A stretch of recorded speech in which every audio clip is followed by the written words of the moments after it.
Córdoba Internacional Televisión, bienvenidos señoras y señores a este Amén, a esta edición, programa número 7 de esta casa que hoy tiene como título Dios y la Divinidad. No les voy a ustedes a engañar, es uno de los programas que creo que más vamos a disfrutar porque el tema, ¿qué quieren que les diga? Cuando tú lanzas la palabra Dios, dejas ya muchas cosas en la mesa que estoy convencido que los invitados que tenemos en la mesa redonda maravillosa preparada por los compañeros de Córdoba para disfrutar de la narración que tenemos todos hoy que proponerles a ustedes va a ser disfrutada al máximo. Vamos a empezar por los invitados, muchos de ellos clásicos, a los que tenemos mucho respeto y mucho cariño, y un invitado que luego les presentaré que estuvo en la primera edición, que luego no pudo venir al programa por avatares diversos, acabó en Sudamérica, siguió con su carrera de cirujano, que es lo que practica todos los días, pero hoy le recuperamos. Empezamos con José Luis Gómez Morales, sacerdote jesuita. José Luis, gracias por estar aquí, bienvenido. Y gracias de nuevo por invitarme, que estoy encantado de participar en este diálogo. Sigo con la presentación de los invitados. David Cohen, cirujano judío. A David me refería anteriormente cuando decía que no podía estar con nosotros, pero que al final, en el programa número 7, lo hemos conseguido. David, es un placer tenerte aquí de nuevo. Para mí es un placer poder estar aquí de nuevo y dedicarme un poco más a esto y menos a las cosas mundanas, ¿no?, de la cirugía. Esto es, cuando hablamos un poco de Dios, parece que nos inunda un rato de televisión bueno para poder pensar entre todos. Joel Llera, lo tengo a mi izquierda, es presidente del Templo Hare Krishna de Madrid. Joel, gracias por estar aquí. Muchas gracias por invitarme nuevamente. Usted que nació en Cuba, además, ¿no? En Cuba, sí. Por eso el acento que decía José Luis, que tenías muy pronunciado, habla con mucha pausa, con mucha tranquilidad. Gracias, Joel, por estar aquí. A ustedes. Y luego el placer inmenso que me inunda siempre que lo presento es Taufik Shedadi, investigador en ciencias islámicas, un hombre docto en muchísimas materias y en muchas de ellas. Sé que no te gusta que te lance ningún piropo, pero como no te lo lanzas tú, que te lo lanzo yo, no pasa nada, lo puedo hacer. Por lo menos me toca a mí. Taufik, un placer tenerte aquí conmigo. No, el placer es mío, la verdad. Hoy, señoras y señores, hablamos nada más y nada menos que de Dios y de la divinidad. Tengo cosas por aquí, pero hay una frase que es la que más me ha gustado para poder empezar, aunque luego leeré muchas cosas más. Hablaremos a lo mejor por encima de Nietzsche, hablaremos de Unamuno, aunque solamente sea a nivel un poquito por encima, sin profundizar. Hay una frase que a mí me fascina, que es la que decimos siempre, si Dios quiere. Decimos siempre la misma frase, si Dios quiere. Yo tengo la sensación de que decimos eso porque en muchas ocasiones no somos capaces nosotros de andar un pasito por delante y hacer más cosas. Si se lo encomendamos todo a Dios es muy difícil, también tenemos que poner un poquito de nuestra parte. José Luis, podemos empezar contigo. La frase que he dicho, si Dios quiere, era muchas veces nos encomendamos sin poner nada de nuestra parte, pero ya es hora que los seres humanos nos encomendemos a Dios, al Dios en cada religión que nos tengamos que encomendar, pero que pongamos algo también de nuestra parte, ¿no? Sí, si me permitís, a mí me gustaría subrayar como comienzo de que en qué Dios creemos. Porque yo creo que, como se ha dicho, no hay núcleo en torno al cual se aglutine tanta hipocresía y tanta disconformidad como la idea de Dios. Y es muy frecuente que te encuentres creyentes que se dicen creyentes y alardean de creyentes y realmente el Dios en el que creen no tiene que ver con sus creencias. Esto es un problema muy serio, que distingamos en qué Dios creo y en qué Dios yo no creo. Perfecto. David Cohen es cirujano judío. David, la primera frase que he dicho era una frase que no tenía demasiada importancia, pero que sí la decimos muchas veces, si Dios quiere. Tú eres cirujano judío y me imagino que cuando se habla de Dios, ¿qué sensación tienes? ¿Qué piensas en primera instancia? Para mí Dios es la gran duda, ¿no? Yo creo que Dios está presente en un montón de cosas que no nos damos cuenta. Vamos a ver, si Dios quiere, a Dios gracias. Hay un montón de frases que mencionan a Dios y las decimos de manera automática totalmente. Ser cirujano marca porque muchas veces nos hemos encontrado en situaciones en que decimos, no sé cómo se salvó, pero yo tuve poco que ver en esto. Y yo todavía me sigo preguntando. ¿Qué te preguntas? David. Si realmente existe, creo que uno va cambiando a medida que se va aproximando al momento de dejar el equipo, ¿no? Y cuando se va aproximando ese momento, es como que necesitas creer un poco más. Porque si no dices, es que después de todo esto, nada, vaya tontería de vida, ¿no? Entonces, eso es una buena pregunta. Yo creo que tuve algunos ejemplos o experiencias en mi vida que me hicieron pensar que debe existir algo. Llámese Dios o como quieran llamarlo, me da igual. Lo que no puedo concebir es que los hombres maten en nombre de ese Dios.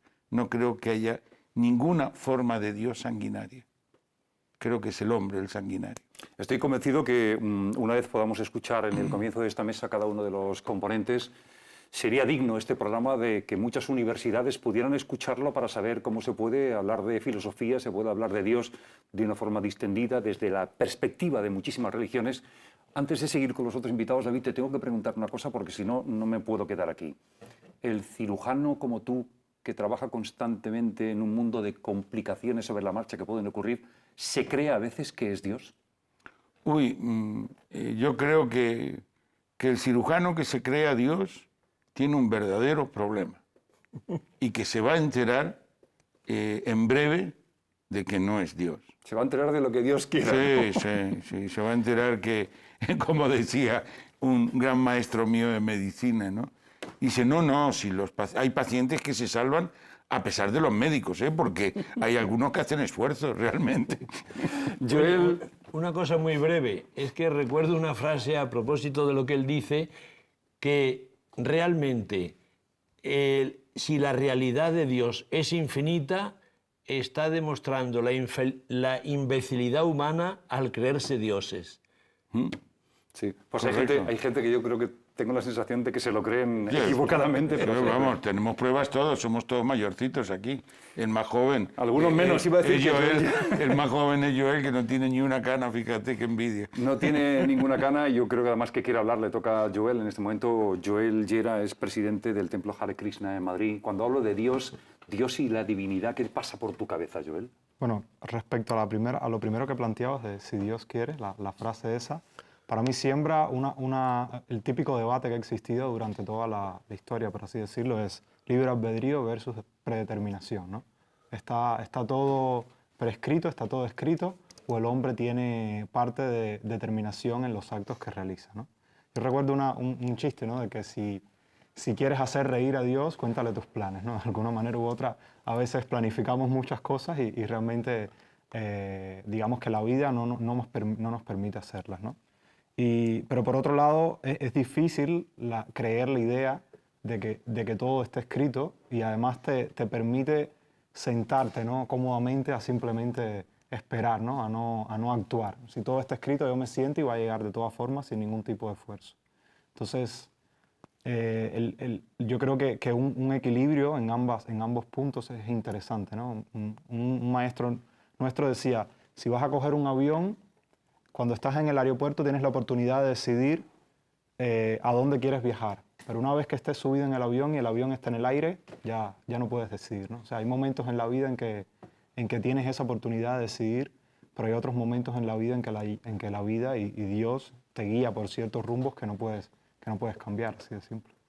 Gracias, Joel. Taufik Shedadi, investigador en ciencias islámicas. Un placer que también tú puedas centrarnos en esta conversación que tiene que ver con Dios. Cuando yo te hablo de Dios, ¿qué te aparece? ¿Qué imagen te aparece delante? No, la primera imagen es el lenguaje que estamos utilizando. Es una de las introducciones para meternos ya a fondo en el tema. Estamos hablando un castellano, un idioma español, y tratando temas un poco grandes, son temas mayúsculas. Estamos hablando de Dios. Términos Dios, el absoluto, la divinidad, caben en un lenguaje que hemos creado nosotros, que hemos inventado. Solamente meditar en el tema del lenguaje ya podemos contestar si Dios existe o no existe. Son términos con una semántica que ya sobrepasa nuestro intelecto. Y de ahí un lenguaje quedamos pobres antes de utilizar estos términos divinidad y Dios. Y si vamos a meternos más en los atributos, en la trascendencia, y ahí ya solamente con el lenguaje quedamos un poco que ya hay una relación entre algo que es absoluto, podemos denominarlo Dios, o algo que es relativo. En este caso ya entra lo que es el ser humano con sus debilidades infinitas, y una de ellas es este lenguaje que estamos utilizando. Por otra cosa, contestando a tu pregunta, si Dios quiere, ya no solamente forma parte de nuestra seña de identidad como humanos, en un lenguaje coloquial de cada día, sino ya da por definitiva esta relación de siervos y creador, Dios y humanos, divinidad y lo sagrado y lo humano. Lo decía un poco Taufik porque a veces al Dios al que hacemos referencia también espera un poco más de nosotros, ¿no? No es si Dios quiere solo, sino que tú también tienes que ayudar, ¿no? Tienes que dar un paso delante, ¿no? De ahí lo que dijo el hermano Joel, esta casualidad, esta relación, esta libertad, este equilibrio, esta libertad humana, por supuesto. Es que no hay que tener una imagen de dos extremos de un Dios que es inmóvil, que está ahí arriba y controlando y no tiene nada que ver con el mundo, o si no, ya está todo predeterminado, el ser humano no hace nada más que hacer esta voluntad divina. Yo creo que buscar un camino medio entre las dos cosas, y de ahí, si Dios quiere, ya el ser humano ha hecho sus posibilidades, una relación de casualidad, de causa-efecto, y de ahí pues podemos entender estas relaciones entre lo divino, lo humano, Dios, lo sagrado, y sin tener ninguno quizás el ser humano opuesto al Dios, o a Prometeos, según la mitología griega, tiene que robar este fuego, esta sabiduría, porque el mundo del Olimpo, de los dioses, Zeus por ahí, Afrodita por allá, es que tenemos siempre dos conceptos, divinizar a lo humano o humanizar al Dios. Y creo que son dos polos extremos. Podemos buscar algo en común, algo medio que nos hace salir de un callejón sin salida. Sería bueno introducir en esta mesa, José Luis, yo creo que quería decir algo. Antes, yo he dicho nada más empezar este Amén en Córdoba Internacional Televisión, este programa número 7 de Amén que estamos haciendo, que quería proponer muchas cosas en la mesa. Antes he hecho referencia a Nietzsche, que tiraba por el suelo el tema de Dios, no creía en Dios en absoluto, y Unamuno, por ejemplo, decía que había que resucitar la necesidad existencial de una fe irracional en Dios. Quizás a lo mejor el uno, el otro, yo no sé si son importantes esos conceptos y nos pueden ayudar, pero me gustaría saber de vosotros qué sensación tenéis cada uno con el mundo cercano o lejano del Dios que tenéis. Es decir, es el mismo Dios, pero interpretado de maneras diferentes. José Luis, el Dios de un sacerdote jesuita, ¿cómo se vive en el día a día? Pues yo creo que, como decía Cicerón, hay tantas opiniones como cabezas. Pues igual, hay tantas maneras de vivirlo como jesuitas o como franciscanos, como seres humanos, ¿no? Para mí, yo creo que lo más bonito es que cada uno pues, pusiera aquí delante de todo su experiencia. Yo lo vivo muy positivamente, como el último que da sentido a mi vida, como la razón de ser de toda mi actividad, como el gran motor de mi felicidad, de mi alegría, de mi paz, de mi serenidad, que incluso en los fallos humanos que tenemos, pues encuentras unos brazos que te acogen, que te perdonan, que te animan, que te dan fuerza para superar el dolor, los desengaños, las calumnias. O sea, como para Jesús de Nazaret, un Abba, un papá. Vale. Un padre. David, lo que quería decir. Yo creo que el hombre se pasa la vida buscando excusas para no hacerse responsable de nada. Le viene estupendamente bien esto de la predeterminación, ¿no? Como está predeterminado, él no es responsable de nada. Yo creo que no, yo creo que el hombre es responsable absolutamente de todo lo que le ocurra en su vida. No creo que lo que ocurra en mi vida dependa de Dios. Creo que Dios está para otras cosas, en todo caso, si es que está. Es decir, porque vuelvo a repetir, mi vida está llena de dudas. Te iba a preguntar eso, David, si... Creo que lo he visto muchas veces y que le he echado de menos muchas otras. Y me termino preguntando lo que dijo Atahualpa Yupanqui, ¿no? Una vez, dice, Dios por aquí no pasó. Entonces, uno ve tantas cosas que atribuirle la sabiduría infinita de que esta desgracia también era necesaria, no sé si hay que atribuírselo eso a Dios. Prefiero atribuirle la bondad, ¿no? En todo caso. Joel, en cualquier momento podéis empezar a intervenir, que a mí me gustaría que cada uno contestara. Joel, por encima. Sí, a ver, ¿cómo veo Dios en mi vida? Es una pregunta bastante profunda, en mi opinión. Yo, digamos que el intento que trato de hacer es, hay una frase de un gran maestro de nuestra tradición que decía de no intentar ver a Dios, sino actuar de manera que Él quiera verte, ¿no? O sea, actuar de tal manera que Dios quiera verte, que Dios quiera, digamos... Te o sea, quiera. que te quiera. Entonces, digamos que eso para mí es algo bastante profundo y es lo que trato de hacer en mi vida, ¿no? Pero muchas veces, digamos que el camino ideal que uno debería seguir como practicante va por una senda y el camino de la realidad, de la vida diaria de uno va por otras veces, ¿no? Y digamos que mi visión es, si lo ideal está aquí y yo estoy en esta posición, es de tratar de ir subiendo, ¿no? Hacia ese estado ideal. Niveles, ¿no? Claro, Sería... poco a poco, ir ascendiendo. Y, por ejemplo, yo creo que uno puede ver a Dios en muchos aspectos de la vida, como decía David. Uno prácticamente en toda la manifestación que tenemos a nuestro alrededor, si nos fijamos bien, en simplemente una flor, la perfección con que es hecha, ni el mejor de los pintores puede reproducirla de manera tan exacta, tan perfecta. La variedad que hay a nuestro alrededor es, a mi opinión, poco plausible, incluso yo, que tengo una formación científica, el hecho de crear que simplemente por casualidad toda esta variedad ha llegado a existir, ¿no? Y en el Bhagavad Gita hay una frase muy hermosa que a mí me llena, ¿no? En cierto sentido, en el que Dios dice que Él es, de alguna manera u otra, la habilidad del hombre. O sea, entre muchas cosas dice, yo soy, entre tal cosa soy esto, entre más cual cosa soy lo otro. O sea, lo más el celso dentro de cada una de las cosas, el sabor del agua, la luz del sol y de la luna. Y dice en un momento, yo soy la habilidad del hombre. Y termina diciendo esa sección, pero ¿de qué sirve todo este detalle si al final con una sola chispa de mi esplendor como que todo esto comienza a surgir, ¿no? Y cuando uno se pone a meditar en eso es algo bastante espectacular, ¿no? Todo lo que tenemos a nuestro alrededor es tan espectacular y lo pasamos de largo porque prácticamente lo cotidiano se vuelve desdeñable, ¿no? Cuando lo ves una y otra vez.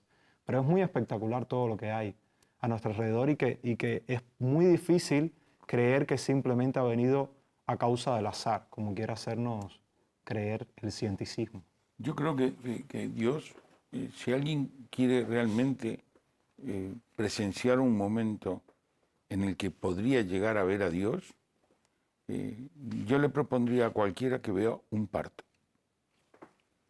Un parto bonito, parto de una mujer que soporta el parto ese bien, y yo puedo asegurar que el momento en el que ese niño llora, tú dices, esto realmente es un milagro. Yo no sé si hoy hablamos de milagros, lo que sí hablamos hoy en esta mesa de Amén es de Dios. Y Taufik, tengo una pregunta que hacerte, aunque tú puedes decir lo que quieras, porque seguro vas a lanzar con tu sabiduría habitual. Hay una pregunta que yo me hago en esta mesa y te la arrojo directamente a ti. ¿Es lo que Dios puede hacer por nosotros o lo que nosotros podemos hacer por Dios? Me refiero a que nos tiene que iluminar o nosotros tenemos que ayudar a que nos ilumine. Depende de la lógica que vamos a utilizar a la hora de tratar el tema de Dios. A veces tratamos Dios según nuestra lógica humana y damos la sensación como si queremos crear un Dios a la carta. Un Dios tiene que ser así, así, así. Y yo creo que hay una frase que a mí me gusta bastante en el Antiguo Testamento, sobre todo en el libro de ¿Qué dice esa frase? Éxodo, dice que Dios, yo soy el que es, yo soy el que soy. Punto final. Y de ahí, si nos separamos entre lo que es la divinidad y la humanidad, siempre vamos a caer en estas trampas, no solamente lingüísticas y semánticas, sino teológicas, filosóficas e incluso antropológicas. Lo que tú dices, Taufik, de crear un Dios que te conviene, ¿no? Exacto. Queremos y ahí buscar si existe o no existe, y Dios es malo, Dios es bueno, si Dios existe, ¿por qué hay tanta maldad?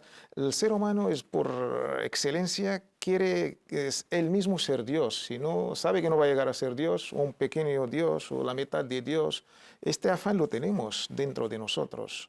A veces surge, a veces desaparece, según... Pero esta evolución histórica de la humanidad, desde nuestro padre Adán hasta hoy en día, siempre hubo esta evolución a la hora de entender Dios. Si cogemos el Génesis de los judíos y cristianos, ya salimos del mundo de los mitos, de esta metodología a la hora de entender Dios. Saltamos hasta el libro de San Juan en los hermanos cristianos. Ya hablamos de un logos, de una palabra. Esto es lo que tenemos que entender hoy en día, cómo enfocar esta palabra, Dios, el logos, en el mundo de hoy. Dios, bondad, Dios todopoderoso, Dios que lo podemos ver en todo lo que ha creado en este universo. Esto es importante para entender. Incluso algo tan hermoso que compartimos ya con los judíos y los cristianos, lo encontramos en el libro de, me explicaba David antes, es que me costaba... Deuteronomio. Deuteronomio, pues decía, incluso una palabra en árabe, en hebreo, Ishma Israel. Ishma es una palabra árabe y también es hebrea, escucha Israel. El Señor es nuestro Señor, es una palabra tan bonita, el Señor es uno. Lo encontramos casi idéntico en el Nuevo Testamento. Viene uno, pregunta a Jesucristo, la paz sea con él, ¿cuál es el mandamiento más importante, el mandamiento supremo? Repite casi la misma frase. La encontramos en Mateo, en Juan, en Marcos, que dice lo siguiente. La contestación de Jesucristo, la paz de Allah sea sobre él, pues amarás al Señor tu Dios con todo tu corazón y con toda tu alma, con toda tu mente. Este es el primer mandamiento. Y yo creo que si lo enfocamos en nuestra vida, en nuestra conducta, cuando hablamos de Dios, sus atributos debemos manifestarlos en nuestra conducta, en nuestro comportamiento. ¿Por qué nos cuesta tanto manifestarlo en nuestra conducta? Porque tenemos al Dios... Es que hablamos de Dios y luego nos olvidamos. Acto seguido ya nos hemos olvidado. En la sociedad de consumo, en la cultura materialista, Dios está ausente. Usted no está en segundo plano o tercer plano. Dios quizás solamente el momento de la muerte, un recuerdo, o si no algo folclórico como las fiestas religiosas de todas las religiones, por igual. Y de ahí Dios siempre en los momentos de necesidad. En los momentos de felicidad nos olvidamos por completo de Dios. Cuando estamos en aprieto y en un momento lo pasamos muy duro, ahí sí que el ser humano reconoce su condición humana de debilidad pura y dura. Y sí, Dios, Dios, Dios. Eso significa que no somos demasiado humildes, ¿no? No es que no somos humildes, pero es que no hemos aceptado nuestra condición humana de siervos de un Creador. Y de este Creador, pues, le debemos casi todo. De darle las gracias, de agradecerle, de manifestar sus atributos en nuestra vida, en nuestra conducta y contestar a la pregunta ya esencial, ¿quién soy yo y quién me ha creado? Esto lo han intentado todas las religiones dar respuestas, han intentado filósofos, convicciones. Esta es la pregunta de Dios. ¿Quién me ha creado? Pues menciono antes teorías del cientificismo y el azar y estas cosas. Y las religiones pues han aportado su granito de arena en este. De ahí la pregunta, ¿quién me ha creado? Pues nos va a facilitar la segunda pregunta. ¿Qué estoy haciendo ahora en esta vida?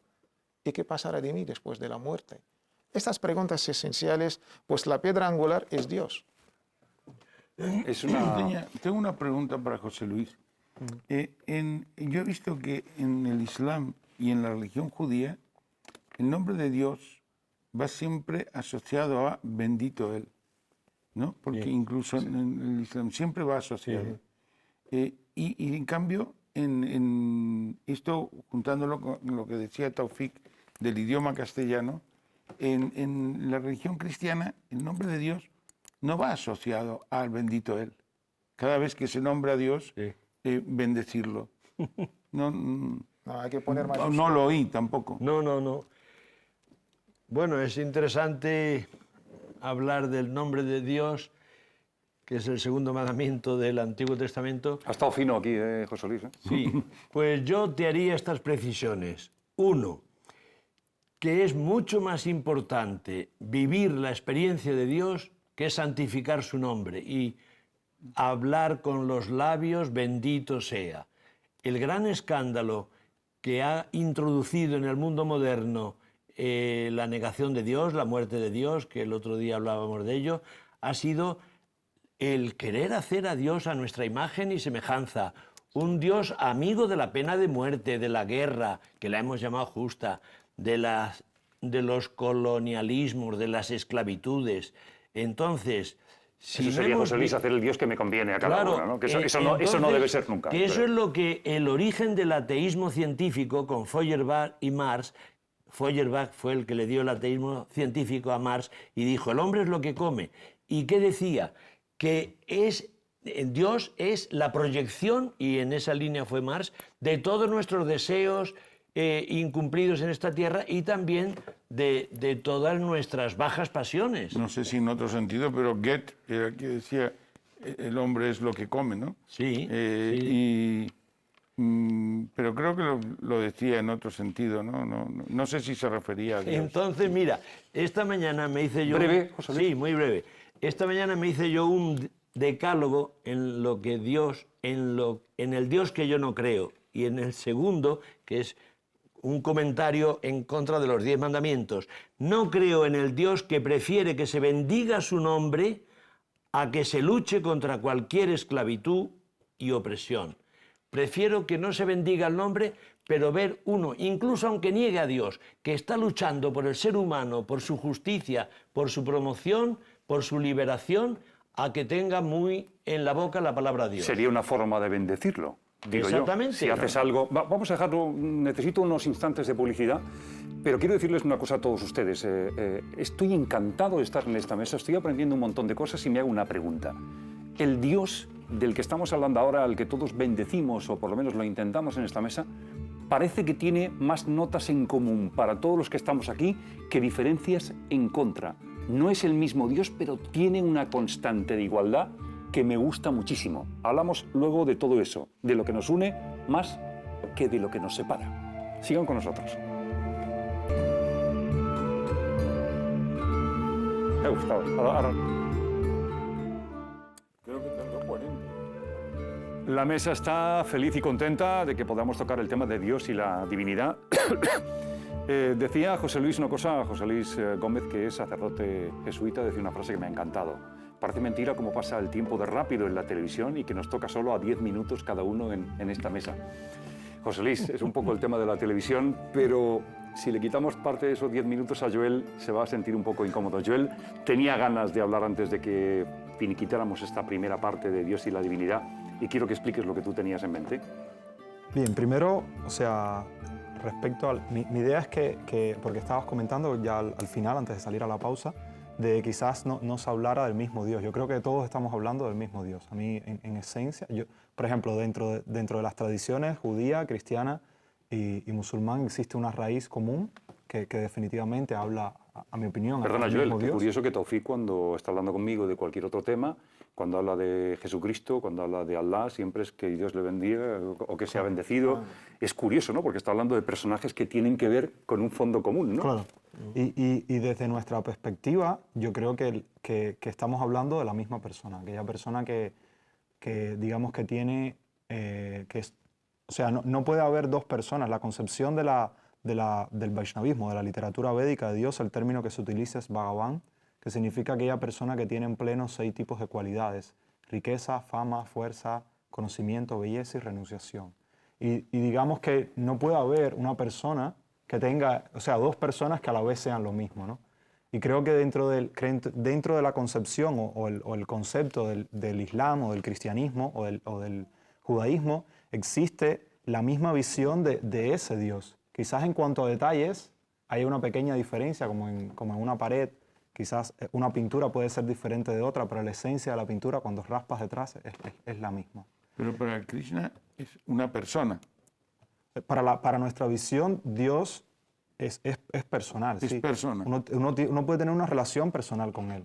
No me refiero a la relación, me refiero a que Dios, el concepto de Dios es una persona. Es que depende de lo que definas por persona. Claro. No un elemento. Depende Se de lo que hace más definas por complicado persona. quizás que Muy todo com- eso. sí, ¿no? sí. Un ser Es supremo. que, Joel, no te lo ha dicho, David, pero David te Yo es la quería- primera vez que tengo oportunidad de compartir tan cercano con alguien que es de Hare Krishna, que no sé qué significa Hare Krishna. En realidad, el término Hare Krishna es más popular, ¿no? Por lo que cantamos. El término técnico sería Vaishnavismo, o los que adoran a Vishnu, por así decirlo. A Vishu. Sí, que es otro nombre en nuestra tradición que Dios. Para nosotros Dios puede tener muchos nombres, de acuerdo a sus cualidades. Y para mí algo muy importante es que, respecto a lo que decía José Luis, de que prefería a alguien o que prefería un Dios que digamos que buscara que las personas cumplieran con las cosas apropiadas antes que buscara que alabara su nombre. En mi visión, Dios no necesita nada de nosotros. O sea, Dios no necesita que nosotros le alabemos, Dios no necesita que nosotros le aportemos nada, sino que es más bien por nuestro beneficio.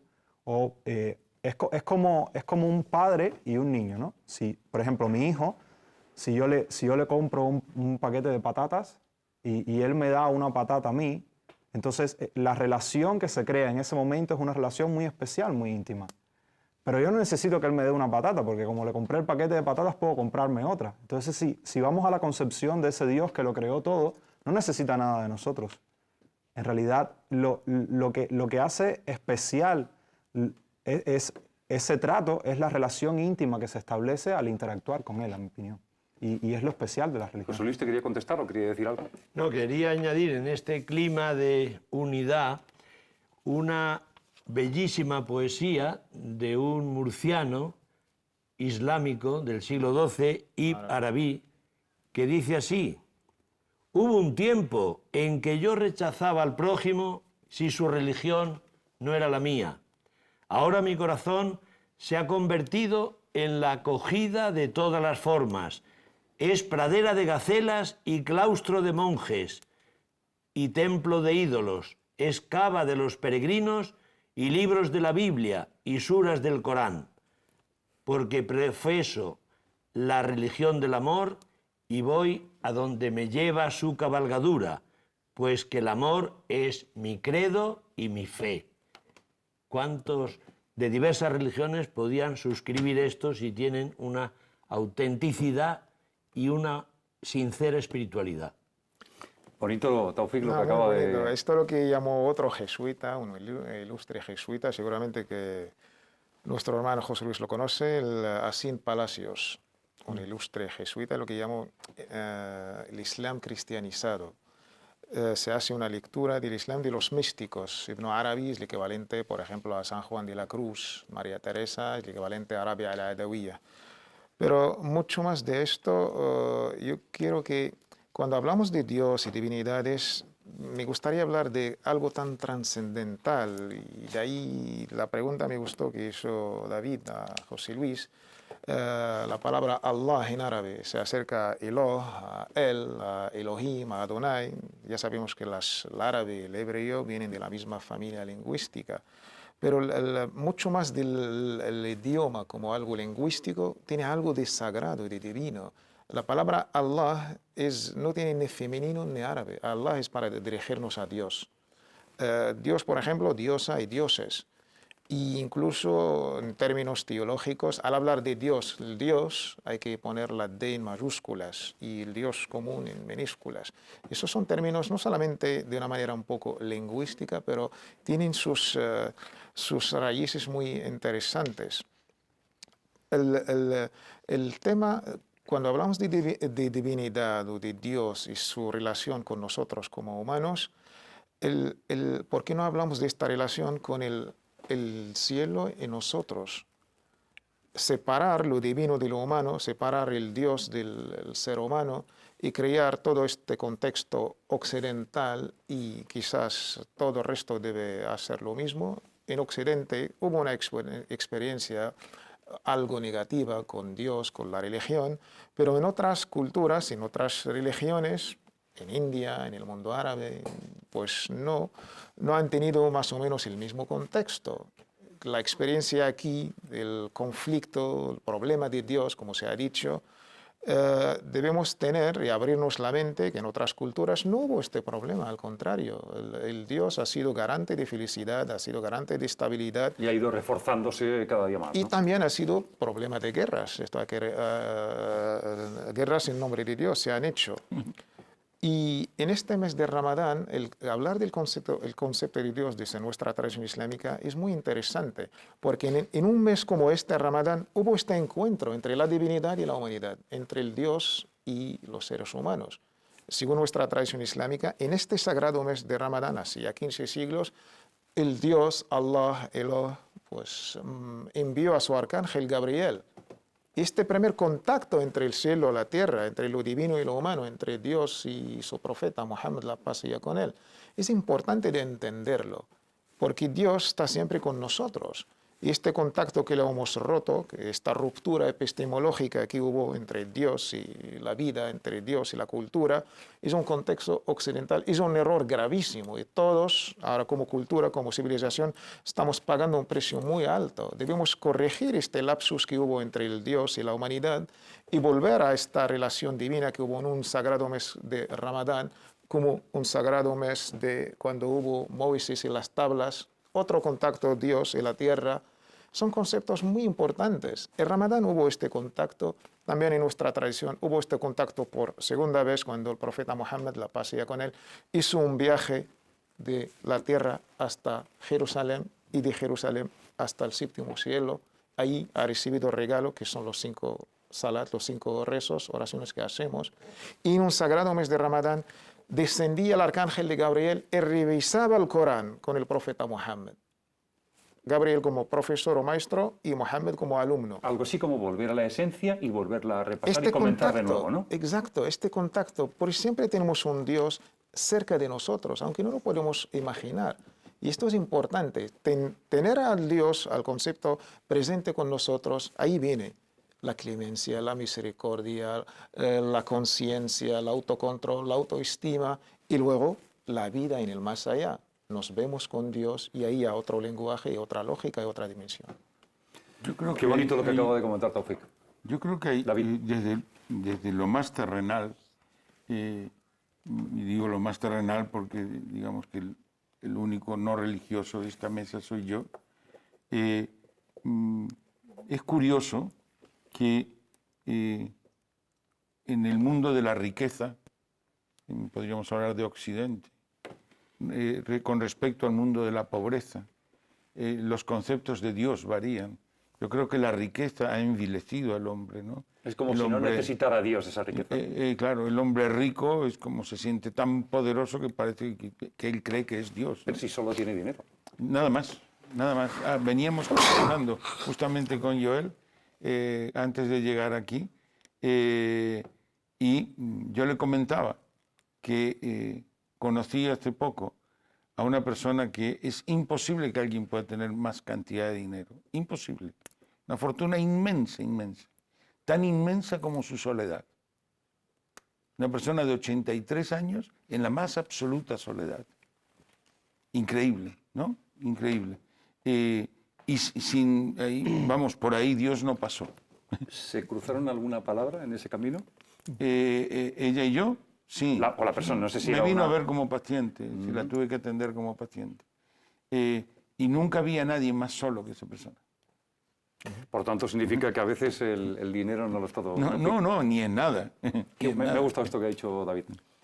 No, solamente antes José Luis, en su, no sé si era su poesía o algo, y me ha hecho pensar en las varias concepciones de Dios que tenemos. Tenemos la concepción existencialista, tenemos la otra que es esencialista, y de ahí podemos pasar, sobre todo en la cultura nuestra, que es la occidental, guste o no guste, desde René Descartes, en castellano René Descartes, hasta otro ilustre judío, que es Baruch Spinoza. Estos conceptos han hecho mucho que ver con el concepto de Dios. Pero la manera que hablaba José Luis me ha hecho pensar en un famoso teólogo musulmán, Avicena, que para él Dios es no es. No es tal, no es tal, no es tal. Una concepción negativa. Aunque a mí me gustaría una concepción positiva. Dios es, Dios es, Dios es, Dios es. En fin, son más o menos lo mismo. Pero tiene algo más psicológico determinar o entender Dios como es mucho mejor para mi humilde opinión de no es. Sí, no es. algo que introduce la palabra no o es negativo es mucho peor. Sí. Yo creo que el es o buscar la esencia, voy siempre caminando hacia adelante. Joel quiere.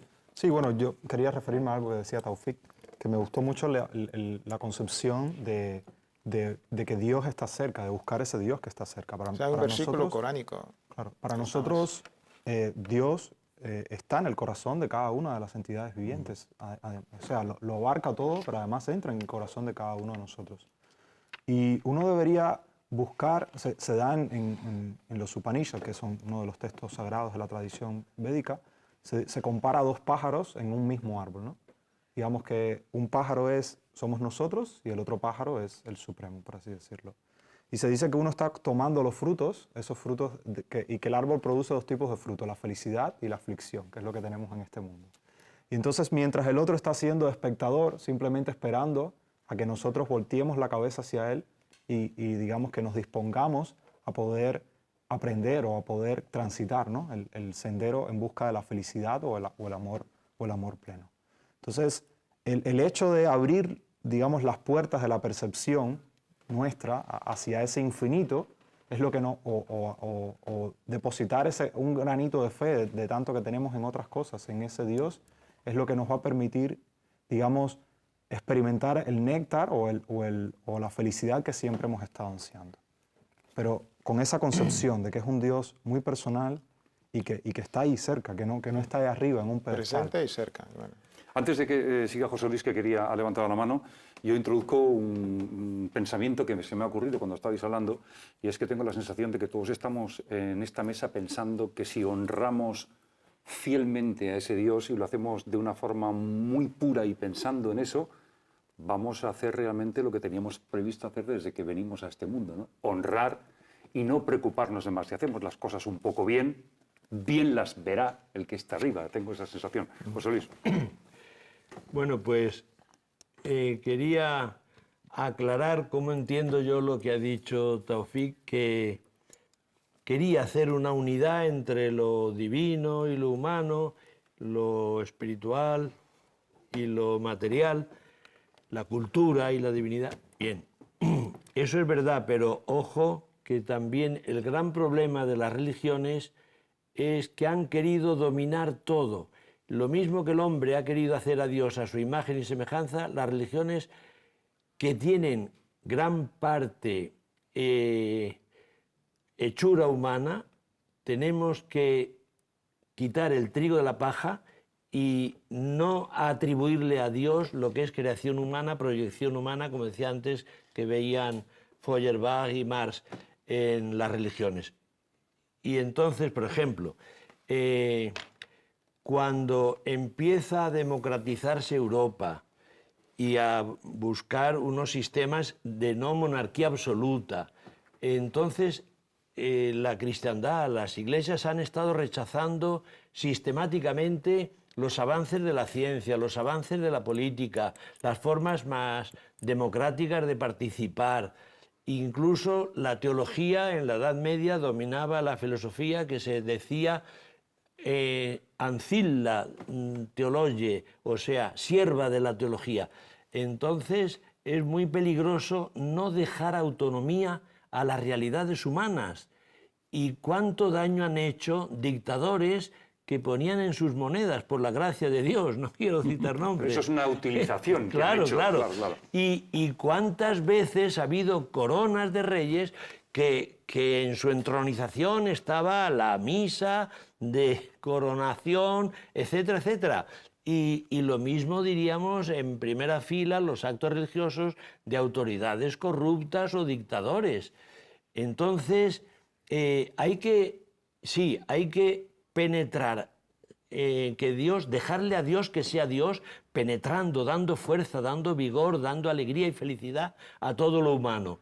Pero ojo, que no creamos los creyentes que ya por poner la etiqueta de ser cristiano o musulmán, ya una política, un partido, una institución una clase ya queda sacralizada. José ¿no? Luis Gómez, sacerdote jesuita, lo que estás proponiendo es que seamos muy justos cuando tomamos decisiones. Es verdad que los seres humanos utilizan esas cosas, no sé qué pensáis. José Luis lo dejaba muy claro. Los seres humanos utilizan a Dios como quieren, muchas veces equivocadamente, y ahí está la raíz del problema. Utilizo a Dios para mi conveniencia. Después de oír a José Luis, acabo de llegar a una conclusión muy sencilla, que es que tengo otro amigo mío que es jesuita, que es él. ¿No? Tenía otro antes, que es el Padre Ángel, y realmente ahora tengo dos, que son jesuitas, y que me enseñan un montón de cosas y una visión. ¿Por lo que ha dicho o por lo que ha sentido que dice? Por lo que sentí cuando él lo decía, ¿no? Es decir, ya que un creyente, un practicante de ese calado, te diga lo que acaba de decir él, primero te da mucha tranquilidad, ¿no? Como ser humano normal. Te da mucha tranquilidad decir, bueno, hay alguien que ha dejado de pensar en mi pecado, ¿no? Es decir, que no considera que yo cometa un pecado porque dude. Es decir, si crees en Dios, y no tengo ni idea si creo en Dios o no. Antes de pasar a Joel, Taufik, que yo creo que querías hablar por los gestos, por el lenguaje no verbal, creo que Taufik quiere decir algo. No, la observación muy interesante del José Luis, pero a mí, cuando hago una lectura de nuestra panorama religiosa actual, vamos por un camino a veces quizás alarmante. De lo religioso, de lo divino, de Dios, de lo absoluto, vamos a hacer una lectura pragmática. Somos pragmáticos en todo. De Dios, su faceta teológica, pasamos, pero su significado pragmático, sí. De la religión ya está pasada de moda, pero de sus valores, sí. Entonces, al final, el ser humano va haciendo inventos e inventos, y al final, ¿qué nos quedamos? De Dios, casi nada. De la religión, casi nada. De los valores, casi nada. Y el invento es un invento raro. Vamos a ¿no? inventar otros dioses y otros valores y otras religiones, y lo religioso, lo divino, hay que respetarlo. Lo humano es lo humano, y siempre hay una relación entre los dos, esta relación que nosotros llamamos de adorar a este Dios, Dios como nuestro creador. Sentir esta espiritualidad, sentir nuestra condición de siervos es importante para alcanzar nuestra felicidad. Y como decía el otro, si Dios no existía, le teníamos que inventar incluso. Sí. Esto es bastante. Unamuno ya decía que frente a Friedrich Nietzsche, que declaró la muerte de Dios, pues, volver a buscar la fe. No, lo teníamos que resucitar a este Dios, a este Dios quizás a la medida o a la semejanza humana. Pero cuando nosotros como musulmanes, es algo muy importante, un gesto que muy poca gente lo piensa. ¿Cuál es ese gesto? Es la palabra Allahu Akbar, que es la palabra más de moda hoy. Ahora, si tú vas a una estación de metro y dices Allahu Akbar, ya eres terrorista, como si vas a declarar la guerra. Dios es el más grande, Allah es el más grande, o Allah es el más supremo, el supremo. Es una palabra que el musulmán abre su oración. Cuando digo Dios es el más grande, ya desconecto del materialismo, desconecto de este mundo. Y una cierta elevación directa, ¿no? Exacto. Yo me siento siervo de Dios y digo, Dios es el más grande. ¿Más grande de qué? De todo lo que ha creado. Yo me siento en mi condición humana y empiezo a dialogar y a hablar con Dios. La oración, salat en árabe o asal en castellano, es dialogar, es hablar con este Dios. Dios no lo tenemos ahí en una torre de marfil, debemos hablar y dialogar con Él. Estamos, como decía el otro, un teólogo, estar en el mundo o dialogar en el mundo. Debemos dialogar en el mundo. Claro. ¿Este mundo qué es? Es propiedad de Dios. ¿No? Yo mismo soy propiedad divina de Dios. Entonces, debo valorar esta propiedad, debo agradecer esta propiedad, primero por los rezos y las oraciones. Esta falta de diálogo religioso, espiritual, dejar a Dios como algo abstracto, es nuestra enfermedad, no solamente psicológica. Falta de diálogo, falta de hablar con Dios, falta de orar, falta de rezar, falta de alabar, falta de santificar. Pero no vamos solamente por el lado pragmático de lo religioso para dejar a los otros contentos. Debemos reconocer nuestras diferencias. Hay ateos, hay agnósticos, hay politeístas. ¿Y qué pasa? No pasa nada. Para mí esos son símbolos y garantizan esta existencia de Dios. Porque el no va con el sí, la noche con el día. Y esta dialéctica es necesaria. Sí que es verdad que tenemos que llegar a conclusiones. Me vais a decir que no os lo creéis, pero estamos ya en los compases finales. Joel, tenemos que ser ya tú el primero porque me lo has pedido. concluir de una forma muy sintética porque queda muy poquito tiempo. Sí, bueno, yo para concluir primeramente diría que digamos que no podemos confundir religión con institución, o sea, que los desastres que han hecho las instituciones no significan los desastres de la religión. Para mí la religión es el sentimiento interno de la persona hacia ese Dios cercano, y que debemos tratar de buscar a Dios en nuestro día a día, que está ahí, o sea, de que está. Simplemente, nosotros mismos está Dios. Claro, dentro de nuestro corazón y alrededor de todo lo que existe. Tratar de buscarlo, encontrarlo, para establecer una relación íntima con Él, dialogar con Él, tener algo realmente, una relación amorosa con todo lo que lleva la palabra amor, con ese Señor Supremo. José Luis Gómez. Pues Conclusión final. Como conclusión final diría que si hay un camino para llegar a Dios es que valoremos lo humano. Es el único camino para llegar a Dios. Si amamos que el hombre viva en plenitud, hombre y mujer, que vivan con igualdades, con derechos, con amor, con una calidad de vida estupenda, eso es lo que Dios quiere. La gloria de Dios está, como decía San Ireneo, en el hombre que vive, pero no que malvive, que está explotado, tiranizado, oprimido, sino el hombre que puede ir con la frente alta, o la mujer con su dignidad y sus derechos reconocidos, y el que sea creyente que apueste por liberar a tanto crucificado y a tanto ajusticiado en nuestro mundo. David Cohen, el final. Yo estoy tan lleno de dudas como de esperanza, ¿no? Tengo la inmensa duda de Dios y tengo la inmensa esperanza de que por favor exista, porque a este mundo si no, no lo salva nadie. Qué buen final, Taufik. No, yo solamente diría como el título del Islam, ¿cuál es? Es la famosa frase que conocía todo el mundo: La ilaha illallah. Negamos ninguna divinidad, nada ni nadie merece ser adorado salvo Dios uno y único. Dios es uno y único en su divinidad, Dios es uno y único en sus actos, y Dios es uno y único en sus atributos. Y con estos atributos, en Islam se conocen los famosos 99 nombres más hermosos y bellos, sublimes que tiene Dios. Y de ahí invito a investigar a estos 99 y el significado de cada uno. Sería interesante. Un programa interesantísimo. José Luis Gómez, Joel Llera, David Cohen, Taufik Shedadi. Hoy realmente el que está hablando con ustedes ahora en este programa AMEN de Córdoba Internacional Televisión ha recibido una auténtica lección, no porque me portara mal, sino una lección de aprendizaje. He abierto el libro, he estado consultando muchas cosas y me han enseñado estos 4 componentes de la mesa que están conmigo. ¿Qué es Dios? He entendido la esencia. Y lo que he entendido de todo esto es lo siguiente. Yo, si creo en Dios, no puedo interpretar a Dios como me dé la gana todos los días a mi conveniencia y a mi beneficio. Yo con Dios no puedo montar una empresa. Dios está muy por encima mío y muy por encima de mis empresas y mis cosas. Si les ha gustado este programa, el 8º de AMEN seguro que también les gustará. Gracias por estar aquí y hasta la próxima.